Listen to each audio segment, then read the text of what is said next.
So hello everyone, welcome back to my YouTube channel. As you all know, this is अर्पित राज और आज के video में मैं लेकर के प्रस्तुत हूँ मैट्रिक्स यानी आव्यूह का लेक्चर नंबर 9, जिसमें कि हम डिस्कस करने जा रहे हैं एडिशन ऑफ मैट्रिसेस यानी आव्यूहों के योग के बारे में।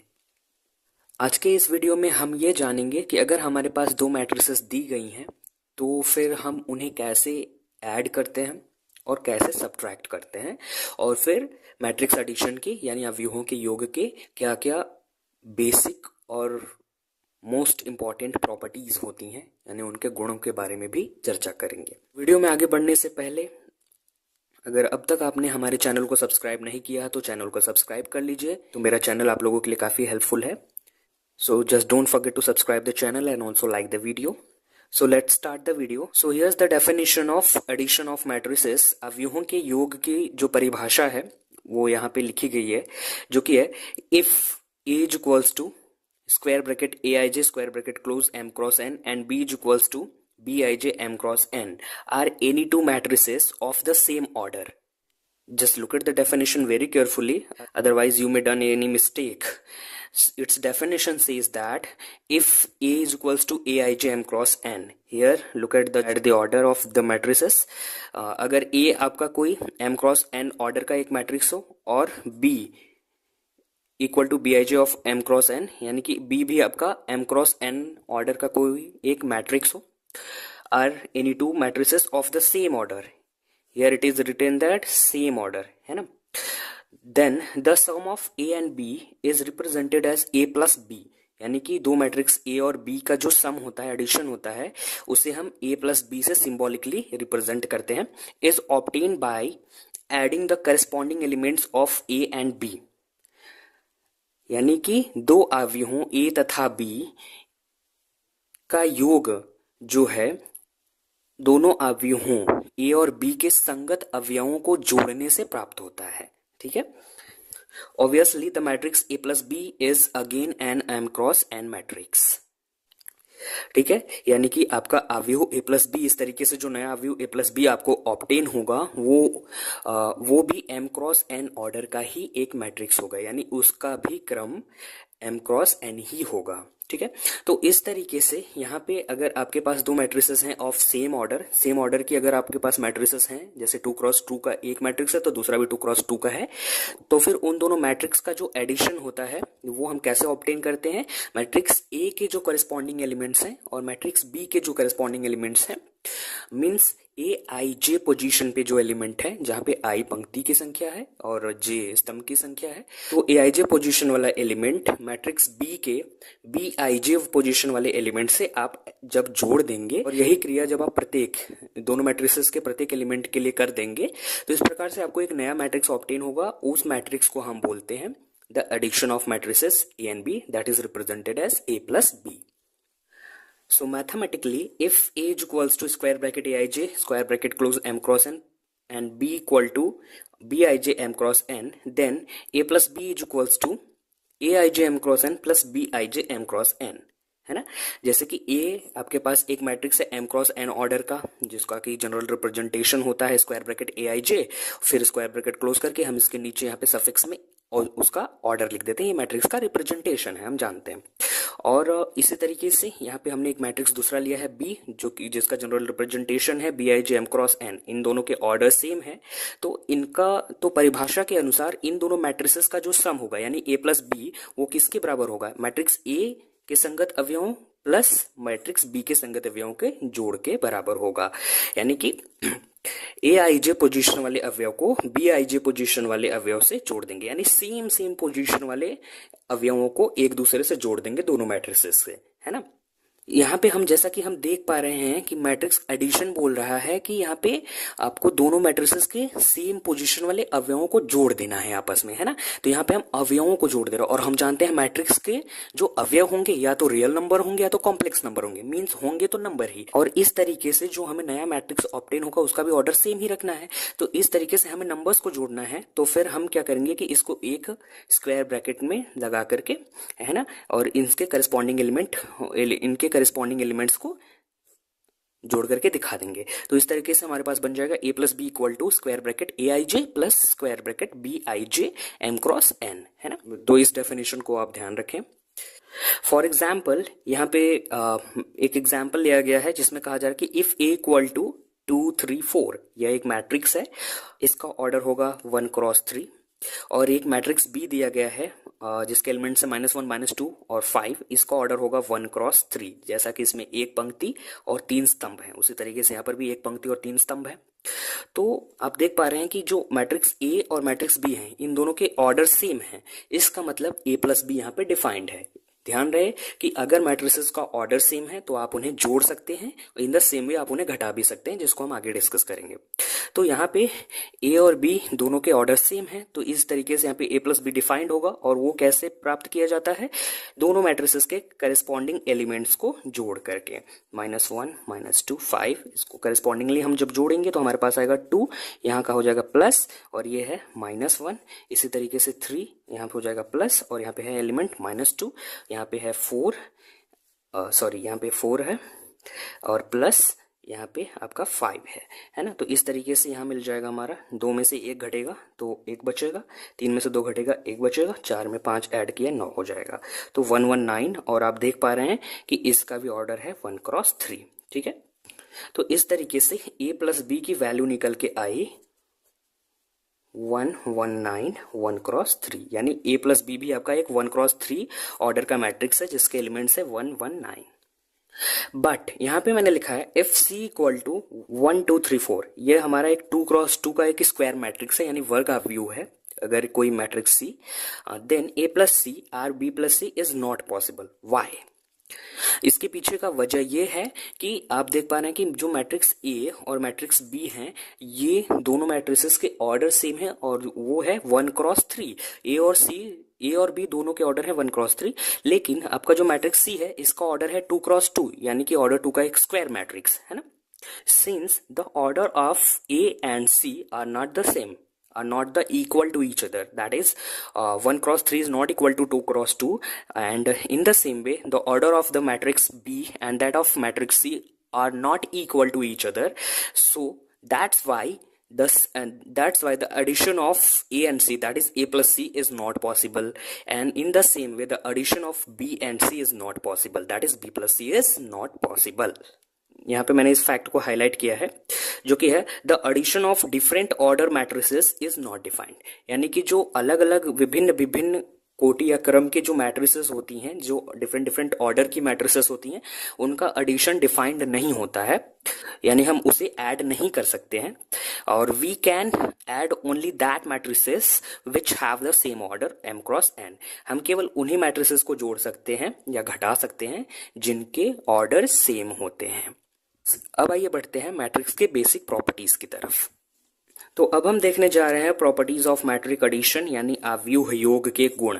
तो पहली जो प्रॉपर्टी है मैट्रिक्स एडिशन की है वो है कम्यूटेटिव प्रॉपर्टी, यानी कि अव्यूहों का योग जो होता है वो कम्यूटेटिव लॉ को सेटिस्फाई करता है। मींस दो मैट्रिसेस को आप जोड़ें तो वो कम्यूटेटिव लॉ को फॉलो करता है, यानी कि जैसे कि आपके पास दो मैट्रिसेस हैं, से ए इक्वल टू एक मैट्रिक्स हो गया आपके पास ए आई जे, इसका ऑर्डर है m क्रॉस n, और एक मैट्रिक्स हो गई बी, वो हो गई आपके पास बी आई जे, इसका ऑर्डर है m cross n, are of the same order.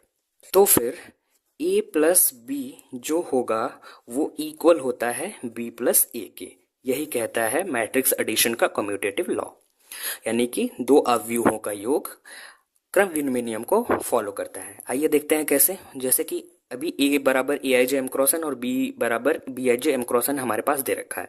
तो जब हम a प्लस बी निकालेंगे तो हम जान चुके हैं अब तक डेफिनेशन से, a प्लस बी होता है a I J plus b I J M cross N, है ना।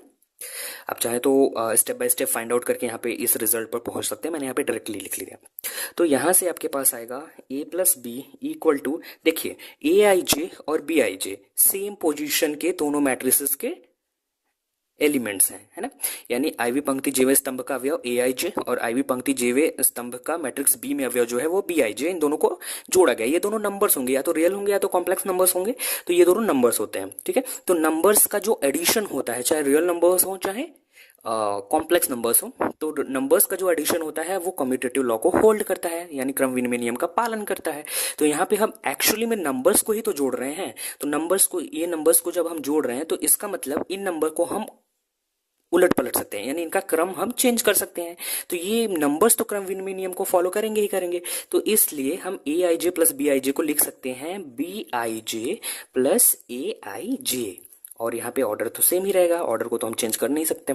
तो ए प्लस बी बराबर आ गया B I J plus A I J M cross N. ठीक है, अभी जब हमारे पास ए प्लस बी था तो इसके डेफिनेशन के अकॉर्डिंग था हमारे पास ए आई जे प्लस बी आई जे, यानी ए पहले था तो ए पहले था, फिर बी बाद में था तो बी के अवयव का नोटेशन बाद में था, है ना। तो यहाँ से इसी तरीके से अब हमारे पास आ चुका है B I J plus A I J, यहाँ पे बी पहले है ए बाद में है, तो इसका मतलब ये जो सम है ये आ जाएगा equal to b plus a, है ना। तो यहां से हमारे पास मिल चुका है a plus B equal to b plus a. तो इस तरीके से हमने सिद्ध किया कि जो मैट्रिक्स एडिशन है वो कम्यूटेटिव लॉ को सेटिस्फाई करता है। इन द सेम वे हम मैट्रिसेस के और सारी बेसिक प्रॉपर्टीज को प्रूव कर सकते हैं।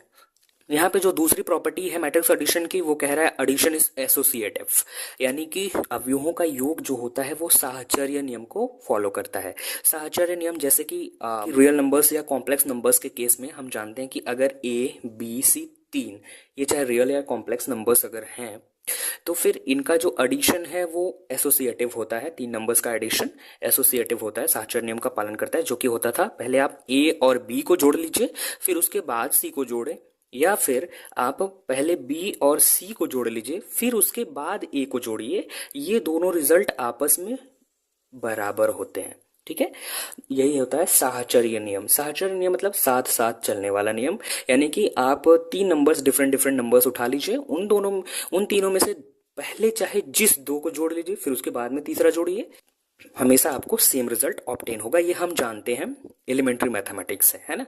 तो यहाँ पे अब हम इसी नियम को मैट्रिक्स एडिशन के केस में देखने वाले हैं कि अगर आपके पास तीन मैट्रिसेस हों A B C, same order होना चाहिए इन तीनों का, क्योंकि एडिशन के लिए इन तीनों मैट्रिसेस का सेम ऑर्डर होना अनिवार्य है, अन्यथा योग डिफाइन नहीं होगा। तो अगर ए बी सी तीनों एम क्रॉस एन यानी कि सेम ऑर्डर की मैट्रिसेस हों तो इनका योग जो है वो साहचर्य नियम का पालन करता है, यानी एसोसिएटिव लॉ को फॉलो करता है। तो जैसे कि यहाँ पे था तीन नंबर्स के केस में हमने इस तरीके से डिफाइन किया एसोसिएटिव लॉ को, इसी तरीके से मैट्रिसेस के केस में हम सेम डिफाइन करेंगे, ए की जगह पे ए, बी की जगह पे बी और सी की जगह पे सी रखेंगे। तो पहले हम चाहे मैट्रिक्स ए और बी को जोड़ लें, उसके बाद जो आएगा उसमें सी को जोड़ लें, या फिर पहले हम बी और सी को जोड़ लें फिर उसके बाद जो मैट्रिक्स ऑब्टेन होगा उसमें हम ए को जोड़ लें, तो हमें सेम रिजल्ट ऑब्टेन होगा। यानी कि आप को अगर तीन मैट्रिसेस दी गई हैं तो आप उनमें से किसी भी दो को पहले जोड़ लीजिए फिर उसके बाद आप तीसरे को जोड़ें, चाहे किसी भी स्थिति में। तो यही है addition is associative, that is a plus b and then plus c equal to b plus c and then plus a. अब थर्ड जो प्रॉपर्टी है वो कहती है cancellation law holds in matrix addition, यानी अवयवों का जो योग होता है वो निरसन नियम का पालन करता है। निरसन नियम यानी कैंसिलेशन लॉ, है ना।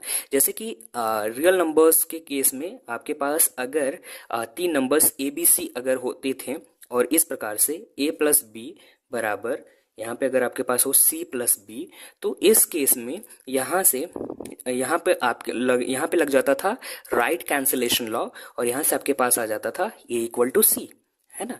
उसी तरीके से अगर यहाँ पे आपके पास b plus A equal to b plus c अगर आपको मिल जाता था तो यहाँ पे लेफ्ट कैंसिलेशन लॉ से बी कैंसिल हो जाता था और आपके पास आ जाता था ए इक्वल्स टू सी, है ना। तो ये राइट और लेफ्ट कैंसिलेशन लॉ थे। इन द सेम वे मैट्रिक्स के एडिशन में भी कैंसिलेशन लॉ का पालन होता है।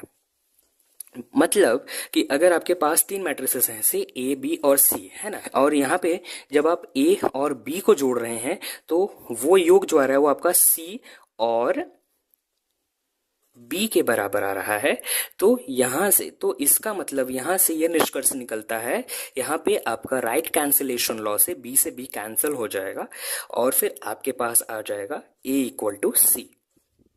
ठीक है, और इन द सेम वे अगर आपके पास b plus A equal to यहाँ पे b प्लस सी है, तो यहाँ पे अब आपका आप देख रहे हैं धनात्मक चिन्ह के बाईं तरफ b है और इधर भी धनात्मक चिन्ह के बाईं तरफ b है, जो कि एक दूसरे को कैंसिल करेंगे क्योंकि योग आपका सेम है और यहाँ पे कैंसिलेशन लॉ होल्ड हो रहा है। तो यहाँ से लेफ्ट कैंसिलेशन लॉ के तहत आपके पास आ जाएगा a equal to C.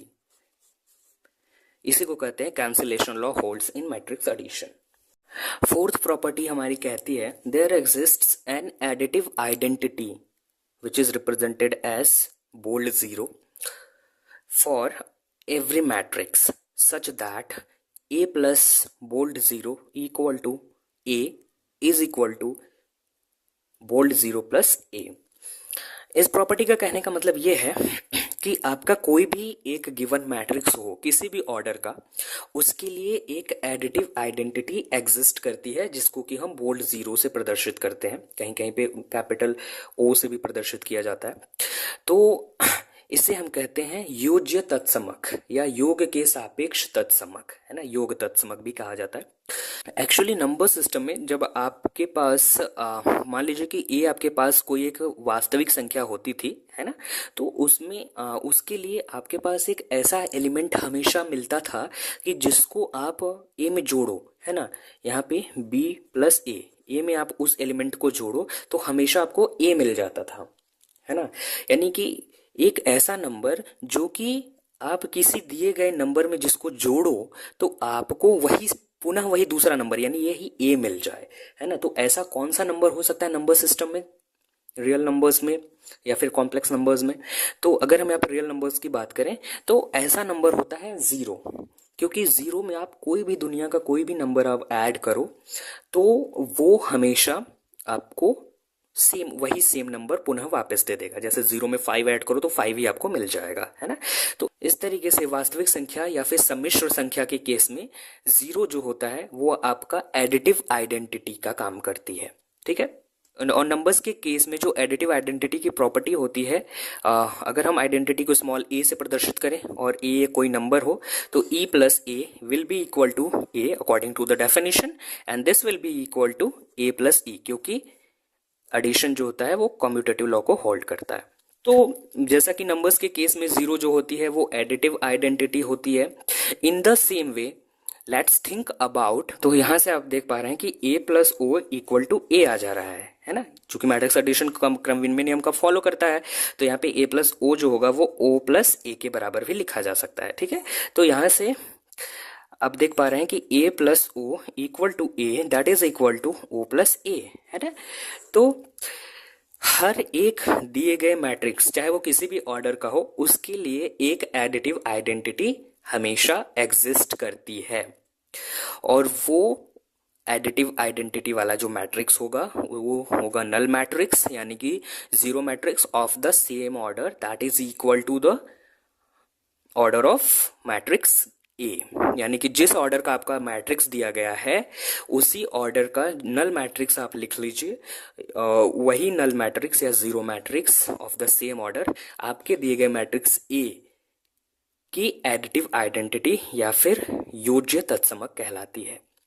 What will be the additive identity for the addition of matrices, यानी कि मैट्रिक्स के एडिशन में एडिटिव आइडेंटिटी यानी योज्य तत्समक क्या हो सकता है, यानी कि एक ऐसा मैट्रिक्स होगा जिसको कि हम किसी दिए गए मैट्रिक्स में ऐड करें तो हमें पुनः वही दूसरा वाला मैट्रिक्स मिल जाए, है ना। यानी कि अगर आपके पास ए कोई एक मैट्रिक्स है ना, अगर तो फिर एक ऐसा मैट्रिक्स जिसको कि यहाँ पे ओ से रिप्रेजेंट किया जा रहा है, इन दोनों को अगर आप जोड़ें तो आपको पुनः आपको सेम वही पहले वाला मैट्रिक्स यानी मैट्रिक्स ए मिल जाए। तो ऐसा कौन सा मैट्रिक्स हो सकता है कि जिसमें कि हम किसी दूसरे मैट्रिक्स को जोड़ें तो हमें वही पुनः वही दूसरा वाला मैट्रिक्स मिल जाए? तो इसका आंसर है नल मैट्रिक्स या फिर zero matrix of the same order that have the given matrix A. यानी कि अगर आपके पास कोई एक मैट्रिक्स किसी भी ऑर्डर का एक मैट्रिक्स ए दिया गया है तो उसके सापेक्ष एडिटिव आइडेंटिटी वाला मैट्रिक्स जो होगा, उसके सापेक्ष एडिटिव आइडेंटिटी वाला मैट्रिक्स जो होगा वो आपका उसी ऑर्डर का नल मैट्रिक्स या जीरो मैट्रिक्स होगा। जैसे for example A equal to, अगर आपके पास मान लीजिए 1 2 3 4 है और तो ये एक 2x2 यानी ऑर्डर 2 का एक स्क्वायर मैट्रिक्स है। तो अगर आप ऑर्डर 2 का एक जीरो मैट्रिक्स बना लें या नल मैट्रिक्स बना लें, 0 0 0 एलिमेंट्स जिसके दिए जाएंगे, तो फिर आप a प्लस ओ निकालें। a प्लस ओ जब आप निकालेंगे तो 1 2 3 4 और प्लस यहाँ पे आ जाएगा 0 0 0। तो करस्पॉन्डिंग एलिमेंट्स को जब ऐड करेंगे तो 1 प्लस 0 और 2 प्लस 0, यहाँ पे 3 प्लस 0 और 4 प्लस 0, ये फाइनली आपको दे देगा 1 2 3 4। मतलब कि आप देख रहे हैं आपको same matrix A he obtain हो जा रहा है। जैसे कि अगर ए इज इक्वल्स टू आपके पास 2x3 का कोई एक मैट्रिक्स है, 2 1 3 4 5 6, ये हो गया दो पंक्ति तीन स्तंभ, ये 2x3। तो इसके सापेक्ष एडिटिव आइडेंटिटी जो होगी वो भी 2x3 की जीरो मैट्रिक्स होगी, जो कि होगी 2 0 0 0 0 0 0। यहाँ पे आप चेक करेंगे a plus o equal to a equal to o plus a आपको आता हुआ दिखाई देगा।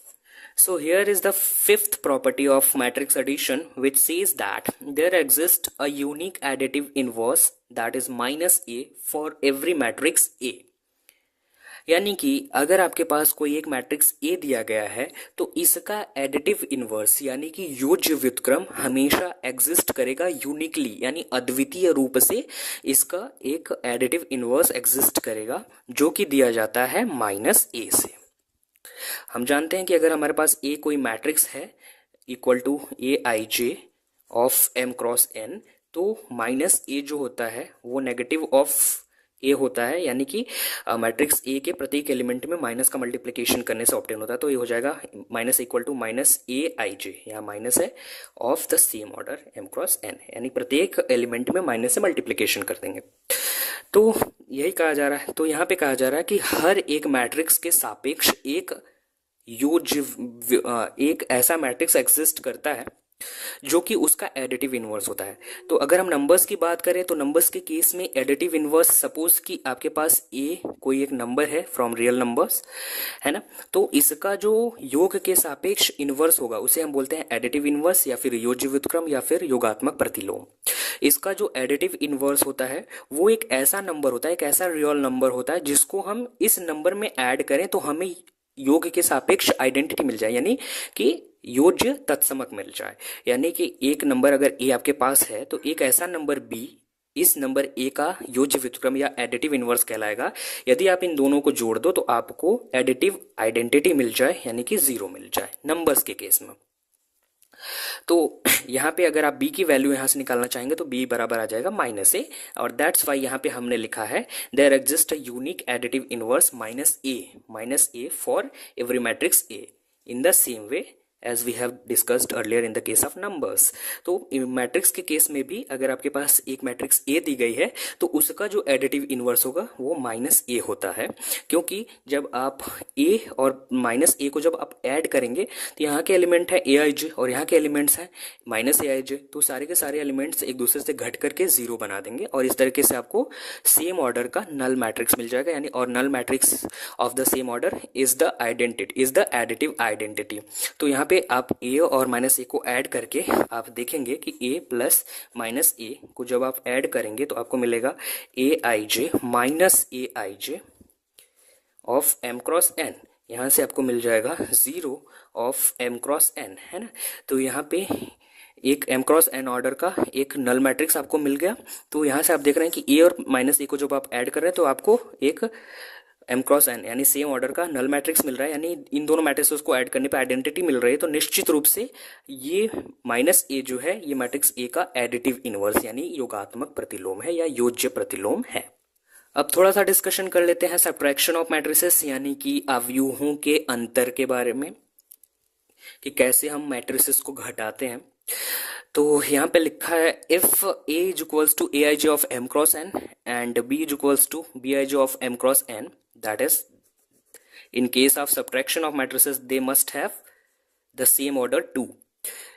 So if A is equals to Aij and B is equals to Bij are any two matrices of the same order, then the difference of A and B, तो A और B का जो अंतर यानी घटाव होता है denoted by A minus B, या तो A minus B से रिप्रेजेंट करें और A plus minus B, या तो इस नोटेशन का इस्तेमाल कर सकते हैं या फिर इस नोटेशन का इस्तेमाल कर सकते हैं, is obtained by subtracting the corresponding elements of A and B, और ये दो अवयवों ए और बी का जो घटाव है या अंतर है, उससे एक आपको नया अवयव प्राप्त होता है जिसको हम ए माइनस बी या फिर ए प्लस माइनस बी से रिप्रेजेंट करते हैं। और ये कैसे प्राप्त किया जाता है? अवयवों ए और बी के संगत एलिमेंट्स को घटाने में प्राप्त किया जाता है। यानी कि मैट्रिक्स ए के ए आई जे पोजिशन वाला एलिमेंट और मैट्रिक्स बी के बी आई जे पोजिशन वाला एलिमेंट, यानी सेम पोजिशन वाले एलिमेंट्स को एक दूसरे से जब आप घटा देंगे तो वहां से आपको, और यही क्रिया अगर आप दोनों मैट्रिसेस के हर एक एलिमेंट के लिए करके एक नया मैट्रिक्स ऑब्टेन करते हैं तो उसे हम ए माइनस बी से प्रदर्शित करते हैं। और यही कहलाता है मैट्रिसेस ए और बी का subtraction. That is a minus b is equals to aij m cross n minus bij m cross n। ये तो हो गया डेफिनेशन के हिसाब से। और यहाँ पे डेफिनेशन के हिसाब से ये कहा जा रहा है कि मैट्रिक्स ए और मैट्रिक्स बी दोनों के करेस्पॉन्डिंग एलिमेंट्स को घटाना है एक्चुअली मैट्रिक्स के सब्ट्रैक्शन में। तो नंबर्स को घटाना है, यानी एलिमेंट्स को घटाना है, यानी नंबर्स को घटाना है। तो नंबर्स को घटाना है तो हम उसे एक ब्रैकेट में कर सकते हैं। तो इसलिए हमने यहाँ पे लिख दिया a minus B equal to square bracket A I j minus b I j square bracket close m cross N. ठीक है, तो ये होता है मैट्रिक्स, दो मैट्रिसेस के सब्ट्रैक्शन का definition. Now for example, if A is equals to 1 2 3 4 that is a square matrix of order 2, and also B is equals to 3 2 5 4 that is B is also a square matrix of order 2, then A minus B। तो A minus B यहाँ पे आप देख पा रहे हैं A और B दोनों दो कोटि के वर्गावयव हैं, तो इनका घटाव यहाँ पे संभव है। तो यहाँ पे हम A minus B equal to क्या होगा, हम यहाँ पे ए मैट्रिक्स और बी मैट्रिक्स को हमने लिख करके बीच में माइनस का साइन लगाया, फिर करस्पॉन्डिंग एलिमेंट्स को घटाएंगे, यानी ए वन वन पोजिशन वाले एलिमेंट्स को बी वन वन पोजिशन वाले एलिमेंट्स को घटाएंगे, यानी 1 माइनस 3 कर दिया। उसी तरीके से ए वन टू पोजिशन यानी कि 2, और फिर यहाँ से बी वन टू पोजिशन यानी कि 2, इन दोनों को घटाया। उसी तरीके से ए टू वन में से बी टू वन वाला एलिमेंट्स घटाया, यानी 3 माइनस 5 किया। इसी तरीके से ए टू टू में से बी टू टू घटाया, यानी 4 माइनस 4 किया। तो इस सब्ट्रैक्शन के दौरान हमें मिला a minus B equal to minus 2 0 minus 2 0। ये हो जाएगा हमारा मैट्रिक्स ए माइनस बी। आप देख पा रहे हैं कि ये भी सेम ऑर्डर का, यानी कि 2 क्रॉस 2 या फिर ऑर्डर 2 का एक स्क्वायर मैट्रिक्स ऑब्टेन हुआ। यहाँ पे मैंने कुछ सॉल्व एग्जाम्पल्स लिए हैं जिसका सॉल्यूशन हम यहाँ पे करेंगे और इसे डिस्कस भी करेंगे। तो पहला प्रॉब्लम कहता है if x plus Y equal to 2 1 1 2 that is a square matrix of order 2 and 2x minus Y equal to 1 2 and 2 1 that is a square matrix of order 2 also, then find the value of x। Actually यहाँ पे हमने small letters का इस्तेमाल किया है, but matrices को हम capital letter से डिनोट करते हैं, तो यहाँ पे होना चाहिए capital X plus capital Y equal to this, and यहाँ पे 2 into capital X minus capital Y equal to this, then we will have to find out the value of capital X. So here as you can see we have capital X plus Y equal to this and 2x minus Y equal to this. यहाँ पे आप इसे समझें कि आपके पास यहाँ पे आपके पास दो रैखिक समीकरण दिए गए हैं, दो चर x और y में। इन्हें आपको सॉल्व करके आपको x और y की वैल्यूज फाइंड आउट करनी है, जैसा कि आप करते हैं युगपत समीकरण के केस में। साइमल्टेनियस इक्वेशंस जो आपको लीनियर में दी जाती हैं उनको जब सॉल्व करते हैं आप सब्स्टिट्यूशन मेथड यानी प्रतिस्थापन विधि से, या फिर एलिमिनेशन मेथड या विलोपन विधि से, तो वही रूल्स को यहाँ पे अप्लाई करके आपको यहाँ से x की वैल्यू फाइंड आउट करनी है। तो यहाँ पे हमारे पास है x plus Y equal to 2 1 1 2, है ना। इन द सेम वे यहाँ पे है 2x minus Y equal to 1 2 2 1। This is question 2। अब हमें यहाँ पे x की वैल्यू फाइंड आउट करनी है, तो अगर हम इन दोनों इक्वेशंस को जोड़ेंगे तो यहाँ से y कैंसिल हो जाएगा और यहाँ पे x और ये 2x मिलके 3x बना देगा। तो यहाँ पे हम लिखेंगे 1 प्लस 2, यानी कि इक्वेशन 1 और 2 को जोड़ने पर।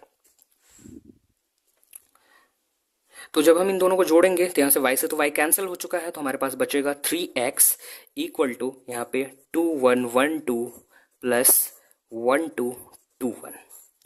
तो यहाँ से जैसा कि अभी हमने डिस्कस किया कि हम दो अवयवों को अगर वो सेम ऑर्डर के हैं तो हम कैसे जोड़ते हैं। तो यहाँ पे आप देख रहे हैं दोनों सेम ऑर्डर के हैं, ऑफ ऑर्डर 2 स्क्वायर मैट्रिसेस हैं। तो यहाँ से 2 में 1 जोड़ेंगे तो 3 हो जाएगा, 1 में 2 जोड़ेंगे करस्पॉन्डिंग एलिमेंट्स को तो 3 आ जाएगा, 1 में 2 यहाँ पे 3 आ जाएगा, यहाँ पे 2 + 1 करेंगे तो 3 आ जाएगा, है ना। आप देख पा रहे हैं कि प्रत्येक एलिमेंट 3 है, यानी कि हर एक एलिमेंट से 3 कॉमन किया जा सकता है। तो अवयव के केस में आप कॉमन तभी कर सकते हैं जब वह संख्या आपको मैट्रिक्स उस अवयव के प्रत्येक एलिमेंट से कॉमन मिल रही हो। यहाँ पे 3 प्रत्येक एलिमेंट से कॉमन मिल रहा है, तो 3 से यहाँ कॉमन करेंगे तो 1 बचेगा, यहाँ पे 1 बचेगा, यहाँ पे 1 बचेगा, यहाँ पर भी 1 ही बचेगा। यहाँ से 3 कैंसिल हो जाएगा दोनों साइड से,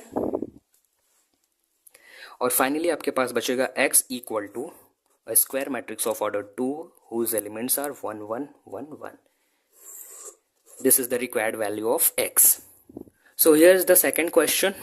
So here in this question we are given that if x into a matrix of order 2 cross 1 plus y into a matrix of order 2 cross 1 equal to a matrix of order 2 cross 1, then find the values of x and y. तो हमें इस equation को simply solve करना है और उसके पश्चात हमें x और y की वैल्यूज़ फाइंड आउट करनी है। तो आइए करते हैं। यहाँ पे है x और into matrix of order 2 cross 1। तो हम जानते हैं कि अगर हम किसी स्केलर का मल्टीप्लिकेशन करते हैं अगर किसी मैट्रिक्स में, तो उस मैट्रिक्स के प्रत्येक एलिमेंट में उसका मल्टीप्लिकेशन करना पड़ता है। तो यहाँ से